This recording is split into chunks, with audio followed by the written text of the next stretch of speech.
우리 함께 오늘 말씀을 나눌 말씀의 제목은 지금 우리가 할 일, 지금 우리가 할 일이란 제목으로 주의 말씀을 증거하도록 하겠습니다. 우리 본문은 아까 읽었기 때문에 읽지 않고 여러분 성경책만 좀 펴놓으시면 출애굽기 34장을 펴놓으시면 감사하겠습니다. 원래 이거는 제가 다음 주에 하려고 그랬는데 다음 주 주말북이라 제가 할 수가 없고, 그래서 언약을 마치는 마지막 기회에 언약의 의미에 대해 한 번 더 복습한 의미로 제가 말씀을 준비했습니다. 그래서 새 언약에 살아가는 우리들에게 필요한 말씀이라 생각 들어서 말씀을 대언하도록 하겠습니다. 구약의 이스라엘 백성들은 현재의 우리들, 즉 우리들의 삶을 그대로 표상합니다. 그래서 출애굽을 한 다음에 가나안에 들어갈 때까지 그들의 여정이 우리가 세상에서 나와서 하늘나라로 갈 때까지 여정을 그대로 표상하는 걸로 이해하시면 됩니다. 그래서 출애굽할 때의 홍해를 건넌 방법이랑 여호수아가 가나안 들어갈 때 요단강을 건넜던 방법이 달랐습니다. 그 사실을 조금 이해해야 할 필요가 있는데요. 먼저 알다시피 출애굽했을 때의 홍해를 건넌 것은 뭘 의미하냐면 침례를 의미합니다. 그러니까 죄악 세상 애굽에서 탈출해서 이제 침례를 받고 하나님의 나라, 하나님의 백성을 새로 태어나는 것이 홍해를 건넌 것입니다. 분명히 써 있죠. 고린도전서 10장에 보면 형제들아 너희가 알지 못하기를 내가 원치 아니하노니 우리 조상들이 다 구름 아래 있고 바다 가운데로 지나며, 그러니까 양쪽이 바다였어요. 위에 구름 기둥이 덮었습니다. 그러니까 물로 온통 덮인 것입니다. 근데 그걸 말하기를 모세에게 속하여 다 구름과 바다에서 뭘 받았대요? 침례를 받았다. 그러니까 홍해를 건넌 것은 침례입니다. 그렇게 이스라엘 백성들이 광야 생활, 믿음의 여정을 시작하게 됩니다. 근데 그들이 참 많이 실패하고 넘어졌었죠. 그래서 첫 세대는 다 죽고 그의 자녀 세대들만 하나님의 은혜 안에 요단강을 건너서 이제 가나안에 들어가겠습니다. 이 가나안에 들어가는 것은 우리가 하늘나라에 가는 것을 표상하는 것인데 요단강을 건넜을 때의 방법이 조금 달랐습니다. 요단강을 어떻게 건너냐면 이 그림에 보시면 먼저 하나님의 법궤를 맨 제사장들이 요단강에 들어왔습니다.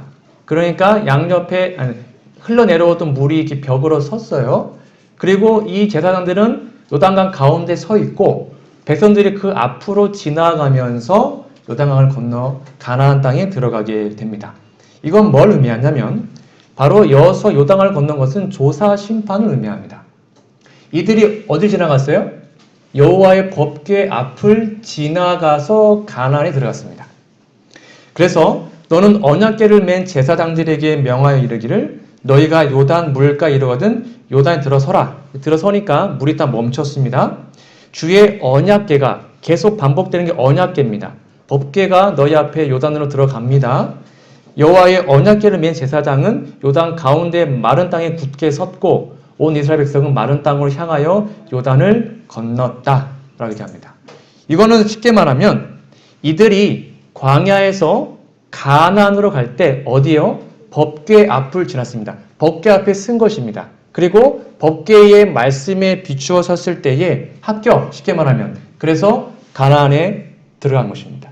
이건 오늘날 영적으로는 우리가 하늘 가나안에 가기 전에 하나님의 율법 앞에 비추어서 조사 심판을 통하여 하나님 앞에 쓰고 그 다음에 하늘 가나안에 들어간 것을 표상합니다. 구약 이스라엘 백성들이 율법을 어깨에 맨 제사장을 앞을 지나 요단강을 건너서 가나안에 들어간 것처럼 우리도 하나님의 율법을 이제는 어디에요?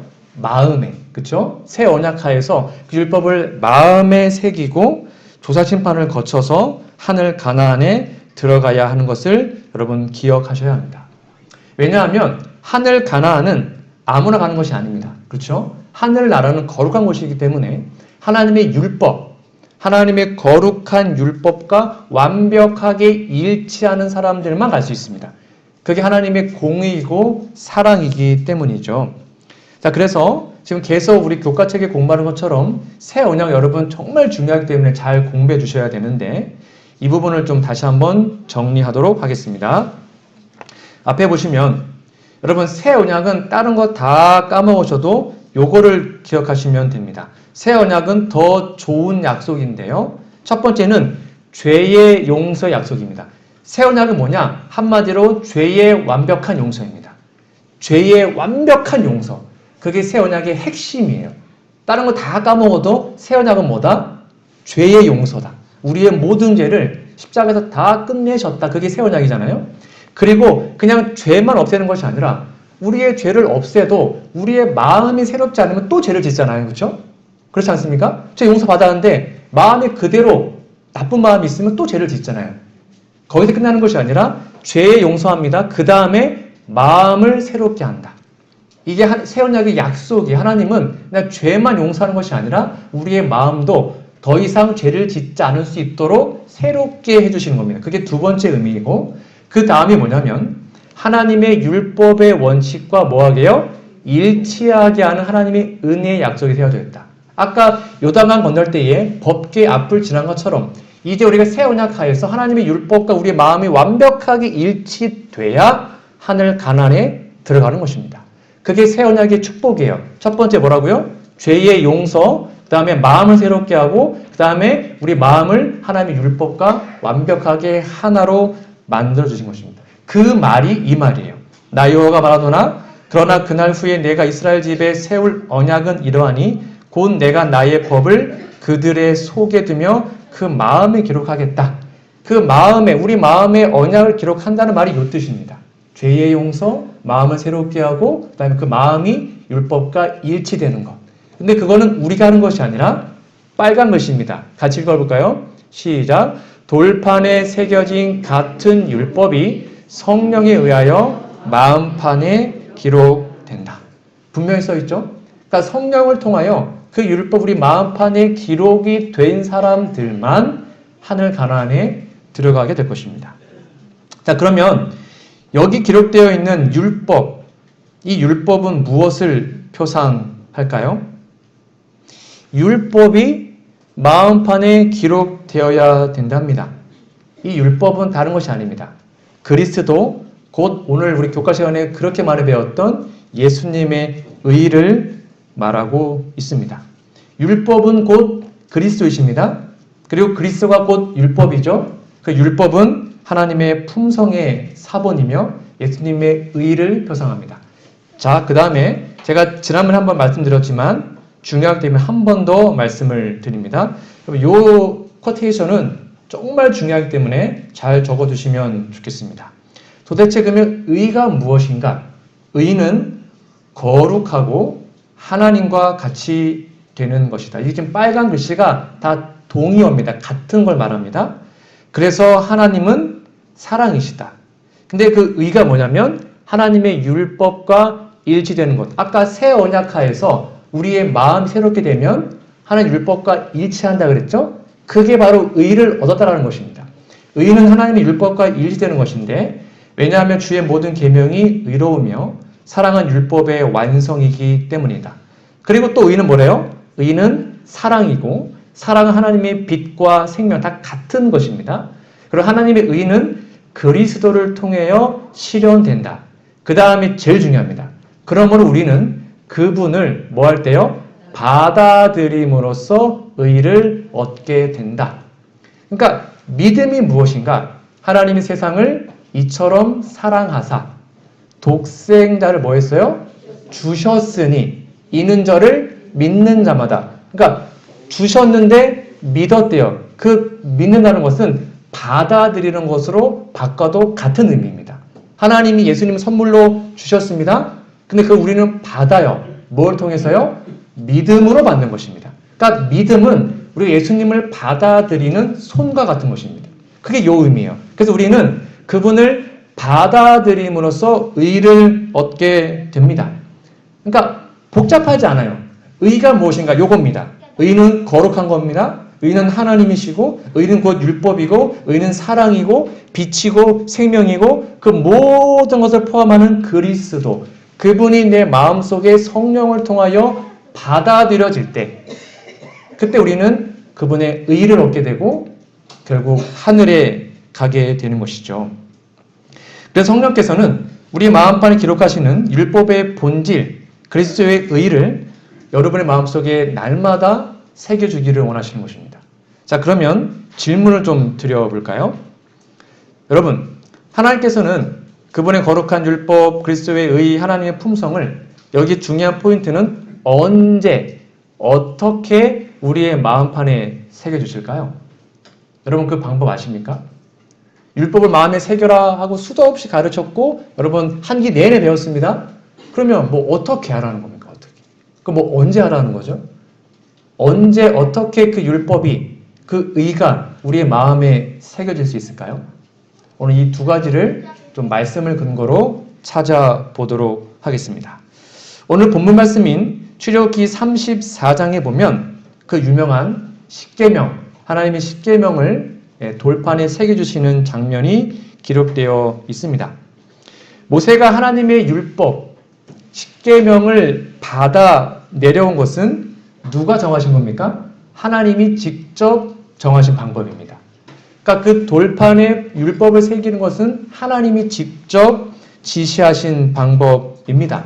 그러므로 그 십계명을 새기는 방법을 오늘날 우리의 마음판에, 새 언약하에서 우리 마음판에 율법이 새기는 것과 똑같습니다.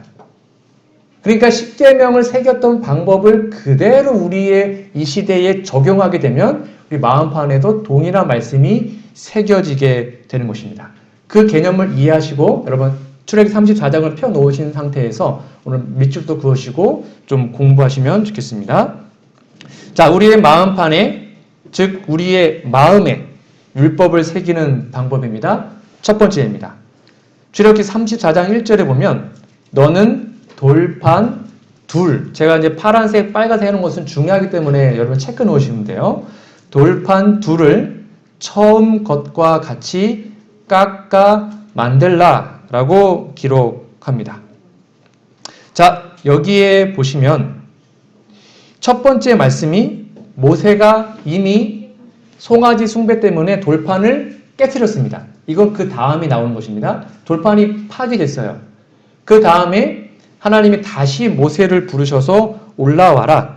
근데 어떻게 하래요? 처음 건과 같이 깎아서 만들어 오라 라고 얘기하는데 이 처음 것 어디 나오냐면 출애굽기 32장 16절에 기록이 되어 있습니다. 여러분 34장 1절 옆에다가 32장 16절을 적어 놓으시면 돼요. 짝꿍입니다. 처음 것은 출애굽기 32장에 나오는데 여기에 중요한 건 뭐냐면 처음 거는요 누가 만들었냐면 하나님이 직접 만드셨습니다. 여러분 확인해 보시면 돼요. 처음 돌판은 하나님이 만드셨고 하나님이 새기셨습니다. 근데 그 판이 금송아지 숭배로 파괴됐습니다. 그렇죠? 그 다음에 모세에게 돌판을 갖고 오라고 할 때는 하나님이 만드는 게 아니에요. 모세야 네가 돌판 준비해서 갖고 올라와 이렇게 얘기했습니다. 그 차이점을 좀 이해하셔야 됩니다. 그러면 왜 하나님께서는 두 번째 돌판은 직접 만들지 않고 모세에게, 즉 우리와 같은 인간에게 그 돌판을 본인이 만들어서 시내산으로 그 무거운 거를 들고 올라오게 했을까요? 그 이유가 무엇일까요? 하나님께서 처음에 아담과 하와를 창조하셨을 때는 그의 마음이 율법과 완벽하게 일치됐죠. 그냥 사랑 덩어리였습니다. 근데 그들이 범죄함으로 그 품성이 깨어지고 변질됐고 결국 아담의 후손들은 다 이기심 덩어리인 마귀의 품성을 갖고 태어나게 되었습니다. 그러니까 이제는 그 타락한 품성을 표상하는 그 돌판이 우리가 직접 깎아서 하나님께로 다시 가지고 와야 그 율법을 하나님이 직접 새겨주시는 것으로 여러분 이해하시면 되겠습니다. 여기에 중요한 것은 돌판이 두 개입니다. 이거는 언약에 배운 것처럼 왜냐하면 계약서가 두 개여야 되죠. 하나는 하나님 거, 하나는 인간 거. 그래서 두 개를 준비했지만 이거는 좀 영적으로 좀 적용해 보도록 하겠습니다. 이 돌판은 우리의 마음판을 표상하기 때문입니다. 자, 그러면 우리 마음에는 크게 두 가지의 요소가 있습니다. 하나는 뭐냐면 감성입니다. 감정이라고 그러죠. 감정이 우리 마음의 한 부분이에요. 그리고 또 하나가 뭘까요? 지성입니다. 이성이라 그러죠. 지적인 거. 그러니까 우리 마음은 크게 두 가지로 나뉘어져 있습니다. 감성적인 부분 그리고 지적인 부분, 이성적인 부분으로 나누어져 있습니다. 즉 신앙생활을 하다 보면 감성과 이성이 둘 다 필요함을 느끼게 됩니다. 근데 많은 사람들이 이 이성보다는 좀 감성에 많이 치우치게 됩니다. 그래서 막 뭔가 좋은 일 있을 때는 막 교회 열심히 나왔다가 뭐 누가 좀 기분 나쁘게 하면 죄송합니다. 삐져가지고 교회 안 나오고 기분 나쁘다 그러고 막 며칠 쉬고 그리고 또 기분 좋아지면 교회 나가볼까 하고 교회 나오고 이거는 이성이 아니라 뭐에 치우친 거예요? 감정에 치우친 것입니다. 기분 좋으면 나왔다가 안 좋으면 안 나왔다가 그렇게 되면 결코 믿음이 자랄 수가 없지 않습니까? 신앙은 기분에 따라 하면 안 돼요. 왜냐하면 신앙은 원칙이기 때문입니다. 그런데 하나님은 우리에게 뭘 갖고 오래요? 돌판 두 개를 다 가져오랍니다. 그러니까 우리의 감정도 하나님께 드리고 우리의 이성도 하나님께 드려야 그 모든 것에 하나님의 율법이 새겨질 때 더 이상 감정에 치우치지 않고 그렇게 신앙생활을 할 수 있게 되는 것입니다. 이 개념을 여러분 꼭 기억하시고 우리의 감성과 이성을 다 하나님께 드리는 것이 첫 번째임을 기억하시면 좋겠습니다. 자, 두 번째로 넘어가 보도록 할까요? 34장 2절에 보면 아침에 라고 나와 있습니다. 밑줄을 쫙 그어 놓으시면 되겠습니다. 여기에 중요한 포인트는 하나님이 율법을 새겨주는 시간을 누가 정했어요? 하나님이 직접 정하셨습니다. 되게 중요합니다. 하나님이 정하셨습니다. 내가 너의 마음판에 율법을 새겨줄게. 근데 그 시간은 언제라는 거예요? 아침이라는 것입니다. 아침. 하나님은 하루 중에 어느 시간이 가장 중요한 시간인지를 잘 알고 계셨죠. 성경 기록상 아침은 정말로 매우 중요한 시간입니다. 여기 이 아침이라는 단어가 히브리 말로 좀 직역하면 시간이 언제면요. 새벽 2시부터 해 뜨기 전까지 시간을 말합니다. 그러니까 우리로 얘기하면 새벽을 말하는 것입니다. 새벽 시간을 말해요. 여러분 아시다시피 성경의 위대한 역사들이 대부분 다 언제 일어난 줄 아십니까? 새벽에 다 일어났습니다. 몇 개만 좀 찾아왔는데 새벽에 일어난 역사가 있습니다. 홍해에서 애굽 군대를 무찌는 일이 언제일까요? 새벽이었습니다. 광야에서 만나가 내린 시간은 새벽이었습니다. 여리고를 함락한 사건도 새벽이었습니다. 아이성을 정복하러 올라간 시간도 새벽이었습니다. 다윗이 전쟁터로 출발한 시간도 새벽이었습니다. 물론 다 저보다 이렇게 믿음의 선배님들이시기 때문에 다 지금 새벽을 다 깨우시고 있는 걸 제가 잘 알고 있습니다. 그럼에도 불구하고 혹시 힘드신 분이 있다면 이 말씀을 좀 마음에 좀 새겨보시면 좋겠습니다. 이렇게 새벽 시간이 정말로 중요함을 깨달았던 한 사람이 바로 다윗이었는데요. 그 다윗이 이렇게 얘기했습니다. 시편 46편 5절에 볼까요? 하나님이 함께 읽어볼게요. 시작. 하나님이 그 성중에 계심에 성이 흔들리지 아니하실 것이라 새벽에 하나님이 도우시리로다. 아멘. 다윗은 무슨 일이 있어도 새벽을 깨웠던 사람이었습니다. 저도 이제 중학교 1학년 때부터 좀 새벽을 깨고 싶었던 욕심이 있었습니다. 근데 저는 천성적으로 게으른 사람이어서 정말 투쟁을 해야지 일어날 수 있었습니다. 중학교 1학년 때 아직까지 기억이 납니다. 그 어린 마음에 새벽을 좀 깨워보자 해서 그때 제가 기숙사 살았는데 기숙사는 그 전날 저녁 5시에 밥을 주거든요. 5시에 밥을 먹으면 정말 배가 고파요. 한 8시만 되면 배가 고파서 대부분 아이들 막 야식 먹으러 나가고 막 그랬었는데 저녁에 조금 먹어야 된다고 제가 배워서 가뜩이나 배고픈데 조금 먹고 그리고 이제 잤어요. 새벽을 깨우기 위해서. 아직까지 기억이 나요. 처음으로 일어났을 때 새벽 5시에 눈이 번쩍 뜨여서 그때 그 오야봉에 중학교 1학년짜리가 오야봉에 올라가서 새벽 기도를 하고 그 새소리와 함께 기도했던 그 기억이 아직까지 강렬하게 남아있습니다. 근데 잘 안 됐어요. 힘듭니다. 지금도 힘들어요. 새벽 깨우는 게 참 어려워요. 그래도 그 시간이 누가 정하신 거니까? 하나님이 정하신 거니까. 하나님이 아침에 올라와라. 내가 아침에 내 마음속에 새겨줄게라고 말씀하셨기 때문에 막 이를 악물고 때로는 힘들어도 깨우는 것입니다. 여러분 하나님은 우리를 창조하셨죠. 또 우리를 재창조해 주시기도 합니다. 제가 여러 말씀드렸습니다. 창조는 일방적인 행위입니다. 우리의 동의를 구한 것이 아닙니다. 그냥 사랑하셨기 때문에 우리를 창조하셨습니다. 근데 재창조는, 즉 구원은 우리의 동의가 필요합니다. 하나님은 강제하지 않으시기 때문에 우리의 동의를 받으셔야 합니다. 그래서 우리의 마음판에 귀한 말씀이 새겨지고 영생 얻는 사람으로 바뀌려면 우리의 자아가 죽고 우리의 선택권을 하나님께 드리고 우리의 의지가 굴복될 때에만 하나님은 그 일을 진행할 수가 있습니다. 여러분 잘 생각해 보세요. 우리가 밤에 잡니다. 콜콜 자면 우리의 육신을 하나님이 회복시켜 주시죠. 그렇죠? 피로가 풀리고 아픈 몸이 회복됩니다. 그거는 바로 창조의 행위입니다. 그건 우리의 의지와 상관없어요. 하나님 우리를 밤마다 다시 창조해 주십니다. 그런데 이렇게 밤새도록 우리의 육신이 회복되었습니다. 그리고 아침에 눈을 떠요. 그 다음에 우리의 마음이 변하는, 우리의 품성이 변하는 것은 누가요? 하나님이 우리의 동의가 있어야만 가능한 것입니다.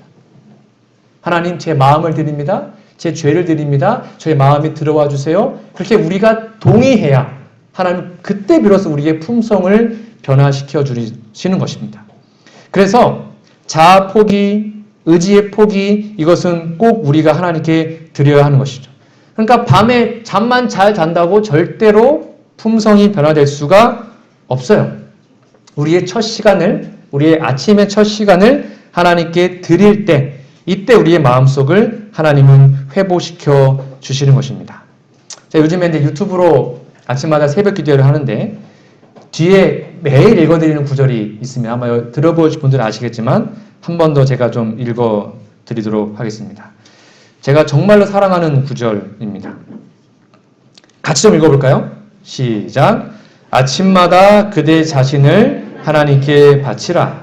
그리고 이 일을 그대의 첫째로 할 일로 삼으라. 또한 기도하기를 오 주여 나를 받으사 온전히 당신의 것으로 삼으소서. 나는 나의 모든 계획을 당신의 발 앞에 놓나이다. 오늘 나를 당신에서 주시옵소서. 나와 같이 하여 주시고 나의 모든 일이 당신 안에서 성취되게 하옵소서 할 것이다. 이것이 날마다 행할 일과이다. 아침마다 그 날을 위하여 자신을 하나님께 바치라. 모든 계획을 하나님께 맡겨 그의 섭리에 따라 행하기도 하고 그만두기도 할 것이다. 이렇게 함으로써 그대들은 날마다 그 생애를 하나님의 손에 맡기게 되고 따라서 그대의 생애는 그리스도의 생애를 모방하게 될 것이다. 이게 바로 아침마다 우리의 마음에 하나님의 율법을 새기는 것입니다. 날마다 내 자신을 하나님께 드리고 하나님 제 마음속에 들어오셔서 저를 변화시켜 주세요. 저의 선택권을 드립니다. 이거는 언제 하는 거라고요? 날마다. 이거를 하지 않으면 절대 우리의 품성이 변할 수가 없어요. 불가능합니다. 이거를 매일 할 때 우리의 마음속에 하나님이 찾아오셔서 함께 하시는 것입니다. 자, 그럼 우리의 모범 되시는 예수님 어떠셨을까요? 마가복음 1장 35절에 보면 여러분 잘 아시는 말씀입니다. 새벽 오히려 미명에 예수께서 일어나 나가 한적한 곳으로 가사 거기서 기도하시더니, 여기 앞뒤 문맥을 보시면 예수님이 요 새벽 기도가 있었던 그 전날에 일찍 주무신 것이 아니었습니다. 가버나움에서 막 사람들이 너무 많이 와가지고 희대성경에 보면 한 밤 12시 그 이상까지 병자 고치느라고 정말 고단하게 일을 하셨습니다. 여러분 그 전날에 12시 1시까지 일을 했어요. 그러면 그 다음날 좀 늦잠 자도 되는 거 아니에요? 그렇지 않습니까? 과로했으니까 좀 늦잠 잘 수 있잖아요. 근데 12시 1시까지 과로하셨는데 예수님이 그 다음날 언제 일어났어요? 새벽에 일어났어요. 근데 요 새벽이 언제냐면 여기 우리 재림교회 주석에 보면 요거는 새벽녘 약 3시부터, 그러니까 12시 1시에 주무시고 새벽 3시에 일어나셨습니다. 그리고 막 몇 시간 동안 또 기도하시고 그리고 하나님의 말씀을 받으시고 그 다음에 봉사하셨던 것입니다. 전 이렇게 못 삽니다. 쉽지 않습니다. 투쟁하지만 정말 어렵습니다. 근데 예수님은 이렇게 사셨습니다. 그러니 여러분 가능하면 이 새벽 시간을 아마 저보다 다 잘하신 분 다 많으실 거니까 새벽 시간을 꼭 구별하셔서 예수님을 만나고 하나님 만나는 귀한 시간으로 들여주시면 좋겠습니다. 많은 사람들이 나 하나님 만나고 싶은데 하나님 나를 안 만나줍니다 라고 불평하는 분들이 종종 있습니다. 여러분 성경은 이렇게 나와 있습니다. 잠언에 보면 요거 읽고 넘어갈게요. 그는 매일 아침 여러 시간 동안 아버지와 교통하심으로 하늘의 빛을 사람들에게 나누어 줄 준비를 하셨다. 그는 날마다 성령의 새로운 침례를 받으셨다. 주님께서는 매일 아침 이른 시간에 일어나셔서 다른 사람들에게 나눠주시기 위하여 자기의 심령과 입술에 은혜의 기름을 바르셨다. 이게 우리의 모본이고요. 아까 말한 것처럼 하나님을 만나는 것에 대해서 이렇게 말하고 있습니다. 여러분 잠언 8장 17절에 보면 이 말씀이 있습니다. 잘 보셔야 됩니다. 나를 사랑하는 자들이 나의 사랑을 입으며, 여기 잘 보셔요. 나를 간절히 찾는 자가 나를 만날 것이라. 성경은 분명히 하나님을 만나는 방법이 뭐냐? 간절하게 찾으라는 것입니다. 그냥 대충 한두 번 찾고 아예 안 되네 하고 포기하는 것이 아니라 간절하게 찾으래요. 근데 이 간절히 찾는 것의 히브리 원어가 뭐냐면 이렇게 나와 있습니다. Seek me early. 이렇게 말하면 아침에 일찍 일어나 하나님을 찾듯이 그렇게 간절히 찾으라는 뜻입니다. 이걸 쉽게 말하면 나를 간절히 찾는 자가, 쉽게 말하면 새벽 일찍, 아침 일찍이 나를 찾는 자가 나를 만나겠다, 그 뜻과 같은 것입니다. 히브리 원어가 그래요. 여러분 저도 어렸을 때 중학교 고등학교 때, 저는 초등학교 때 소풍 전날을 기억합니다. 여러분 다 기억하시나요? 소풍 전날에 잠이 옵니까? 잠이 안 와요. 내일 막 기대가 됩니다. 그리고 잠이 안 와서 늦게 잤는데 소풍 전날에 늦잠 자는 사람 있습니까? 소풍 날에? 없습니다. 막 눈이 막 떠져요. 그리고 막 도시락 싸고 엄마 빨리 싸줘 하고 막 예쁜 옷 입고 가죠. 왜 소풍 날은 그렇게 늦잠도 안 자고 막 번쩍번쩍 눈 떠졌을까요? 뭐 하기 때문에요? 너무 그날을 기대하고 그날이 좋기 때문입니다. 마찬가지입니다. 왜 우리가 새벽에 눈이 안 떠질까요? 이런 마음이 없기 때문입니다. 심한 말이에요. 정말입니다. 우리가 정말로 하나님을 만나는 간절한 마음이 있다. 내가 내일 소풍날처럼 하나님은 무슨 일에도 만나겠다.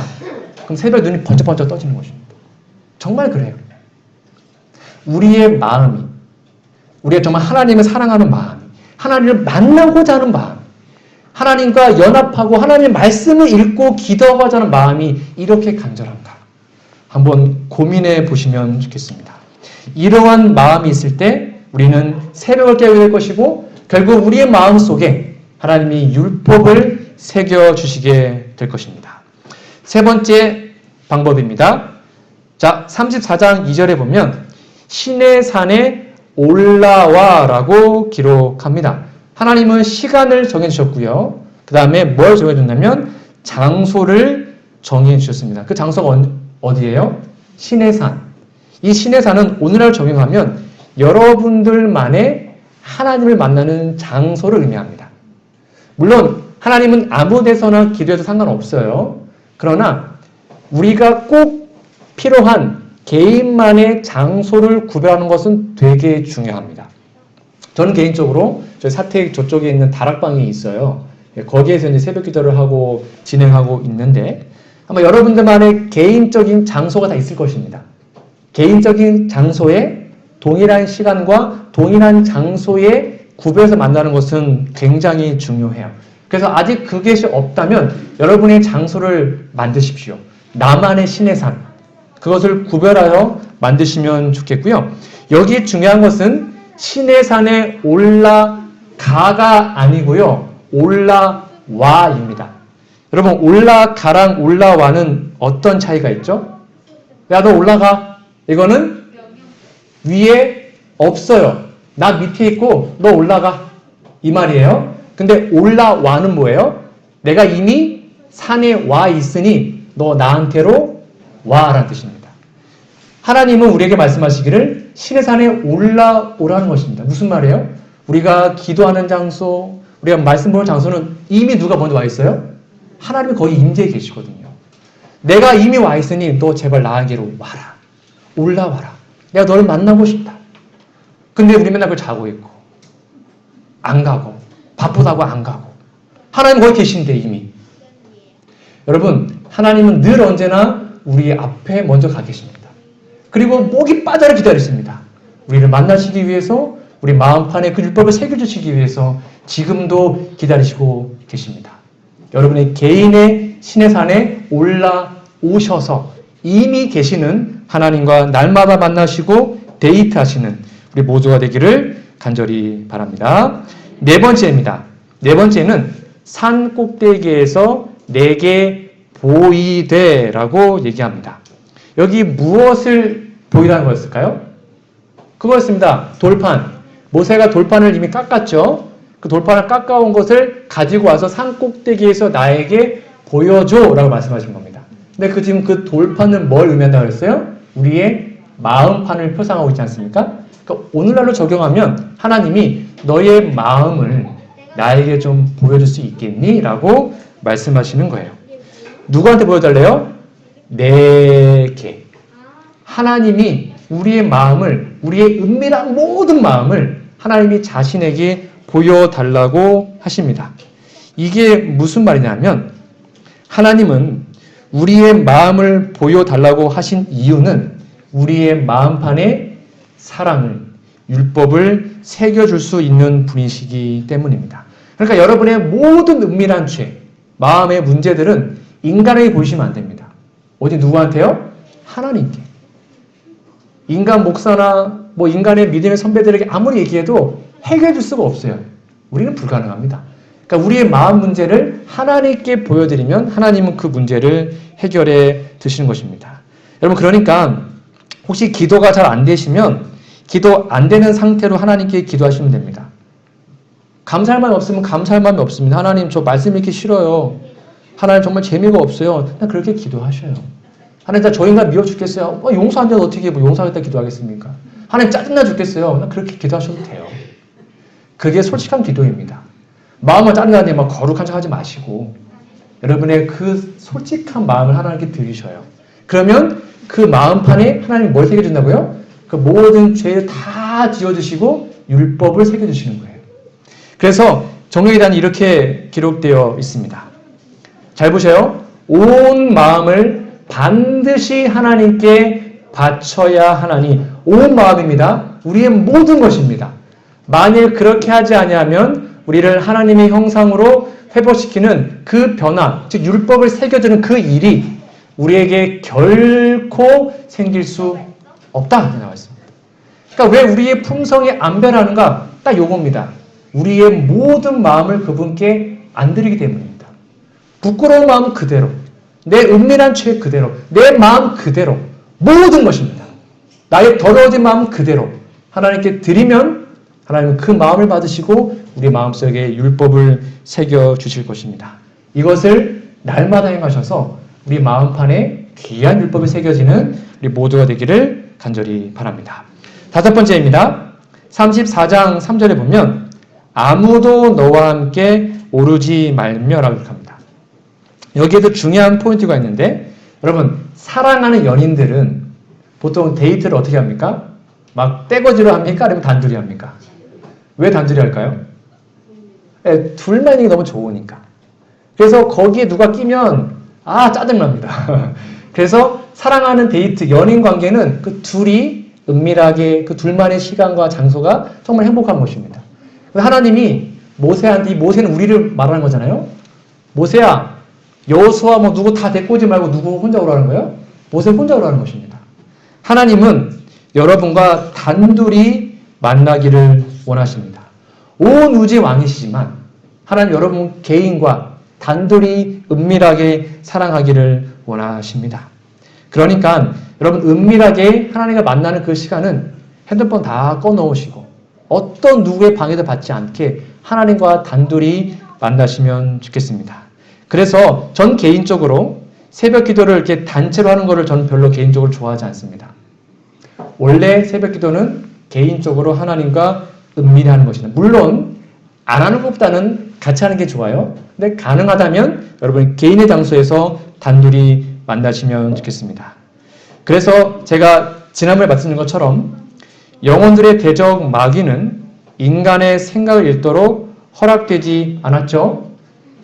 그런데 마귀는 예리한 관찰자이기 때문에 들리는 말들을 주의하여 생각하며 행동들을 주의 깊게 보고 그의 권세에 자신들을 맡기는 자들의 경우에 알맞는 시험거리들을 능숙하게 응용합니다. 그래서 만약 우리가 죄악적인 사상과 감정을 억제하고 그것을 말과 행동으로 나타내지 않으면 사단은 경우에 알맞는 그럴듯한 시험거리들을 준비할 수 없으므로 패배하고 말 것입니다. 그러니까 다른 누구에게 말하지 마십시오. 도움 전혀 되지 않습니다. 하나님과 은밀하게 말씀하시고 여러분의 모든 비밀들, 아픔들을 하나님께 드리시면 그렇게 단둘이 만나시면 하나님은 우리 마음속에 귀한 율법을 새겨주시는 것입니다. 여섯 번째입니다. 34장 2절에 보면 아침 전에 예비하고 라고 기록하고 있습니다. 자, 모세한테 말하기를 너 돌파를 준비하는데 언제 준비하래요? 언제 예비하래요? 아침 전에 예비하라고 얘기합니다. 여러분, 그러면 아침 전은 언제일까요? 전날, 저녁을 의미합니다. 여러분, 창세기 1장에 보면 저녁이 되며 아침이 되니 이는 몇째 날이라. 계속 이렇게 반복되어 나오지 않습니까? 그래서 성경은 하루의 시작이 아침이 아니에요. 성경적으로는. 하루의 시작이 언제예요? 저녁입니다. 저녁이 되어야 아침이 돼요. 그래서 이 저녁은 이런 뜻을 가지고 있습니다. 성경적으로. 첫째, 저녁은 하루의 시작입니다. 그렇죠? 그리고 저녁은 아침의 모태입니다. 즉, 저녁을 잘 보내야 아침을 깨운다는 것입니다. 그리고 셋째, 저녁은 다음날 아침을 결정하는 귀한 시간입니다. 오늘날 왜 대부분의 청소년들이 또는 젊은 사람들이 이렇게 말하면 죄송하지만 아는 분도 있어요. 많은 젊은 사람들이 믿음이 별로일까요? 왜 많은 젊은이들이 교회에 안 나올까요? 많은 젊은이들이 새벽을 못 깨우고 하나님의 말씀이 그렇게 들어가지 않고 믿음이 성장하지 않을까요? 간단합니다. 밤에 늦게 자기 때문입니다. 요즘에 밤 문화가 너무 발달되어 있습니다. 기본 12시, 1시예요. 젊은이들. 늦게 자면 아침에 늦게 일어나요. 그럼 만날 수가 없어요, 하나님을. 그러나 믿음이 떨어지고 말씀 안 보게 되고 기도 안 하게 되고 그럼 결국 되는 것입니다. 기가 막히게 사단은 이거를 압니다. 그래서 밤늦게 야식하게 하고 바빠서 야근하게 만들고 늦게 잠자리에 들게 합니다. 밤늦게만 잘게 할 수 있으면 새벽은 거의 못 깨웁니다. 불가능해요. 새벽을 못 깨우잖아요? 그날 하루는 날아가는 것입니다. 영적으로 거의 승리할 수가 없어요. 그렇게 반복되다 보면 그 사람은 믿음이 도태되고 결국 하나님을 떠나는 것 제가 정말로 많이 보게 된 것입니다.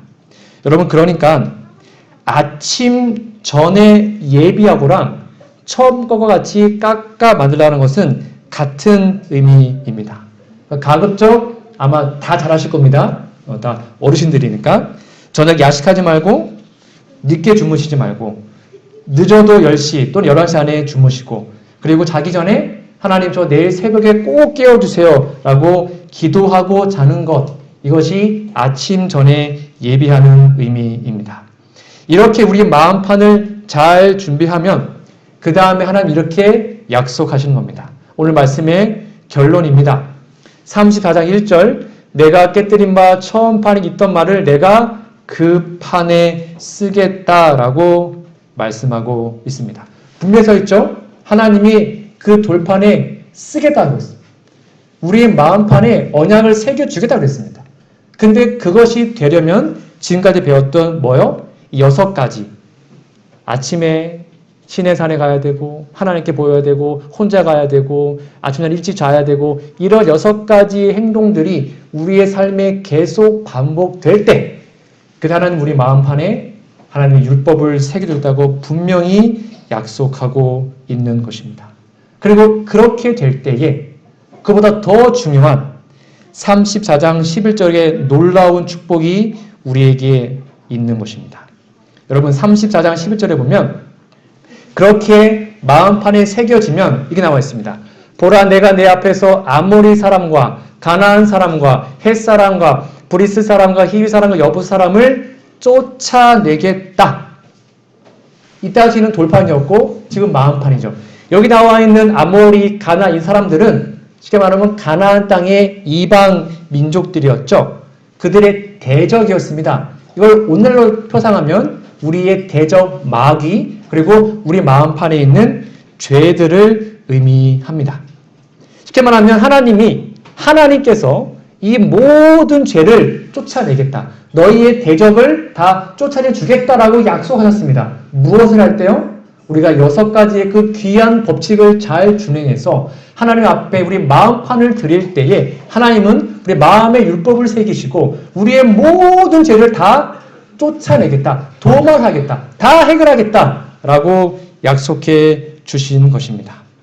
이것이 바로 우리가 매일 하는 일이고 남은 자손이 생활해야 하는 모습인 것입니다. 여러분, 그러므로 이제 우리가 해야 할 일은 무엇일까요? 지금 우리가 할 일은 과연 무엇이 되어야 하겠습니까? 두말하면 잔소리죠. 구약의 이스라엘의 영적인 백성들이 만나를 거두러 매일 아침 광야로 나갔던 것처럼 여러분, 오늘 배운 이 말씀처럼 새벽을 깨우시고 아침마다 하나님을 만나시고 우리 마음을 그분께 드리시고 저녁 일찍 주무시고 그렇게 하나님과 동행하고 우리의 마음판에 율법이 새겨짐으로 결국 모두 다 하늘 가나안까지 함께 이르는 우리 모두가 되기를 간절히 바라며 오늘 말씀을 마치도록 하겠습니다.